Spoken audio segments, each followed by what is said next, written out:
St. Pete homeowners are bracing for a nearly double-digit utility rate increase. And this is 10 Tampa Bay News at 11. I'm Dave Wagner. And I'm Jenny Dean in for Courtney tonight. Within the last few hours, City Council approved raising water, sewer, and trash bills another 9% on average as they fast-track long overdue upgrades.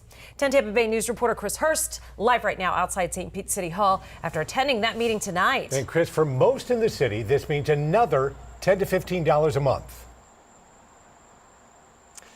Right, Dave and Jenny, and that's on top of bills that already right now average more than $100, as you said, for sewer, water, and trash. But it's also the water meters that are frustrating residents because they are outdated, very old, and in many cases are misreading actual usage, leading to sky-high monthly bills. To me, it's personal, and I don't want to move. Donna Babcock showed up to speak out against raising utility rates once again. On your water bill, you're going to see what it was last year. And I saw what it was like $250. And now the most recent bill was over it was $648.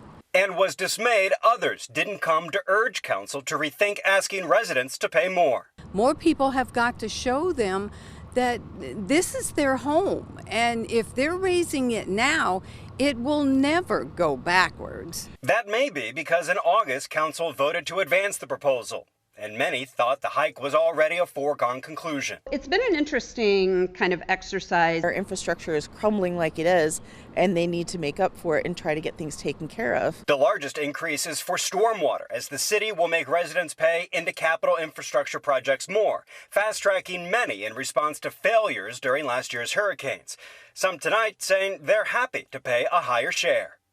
So I'm in favor of the utility rate increases to help the city manage its flooding problems. But for Carla Kemp, an extra $10 a month plus higher power and insurance costs has her thinking she can't afford to stay. My plan was to live in my house and die in my house. At this rate, I'm not going to be able to do it. Now, the new rates begin very soon, just in time for next month's billing cycle in October. The City Council was stressing that if you're struggling to pay that utility bill, you should reach out to the city to see if you can qualify for its assistance program, Dave. Yeah, you can understand why people are concerned, of course. Chris, as for those water meters, that is the other critical part of why some say they are seeing extremely high bills. Yeah, and that's because the vast majority of these water meters are decades old. They're actually analog when the industry's trying to get them all to be digitized.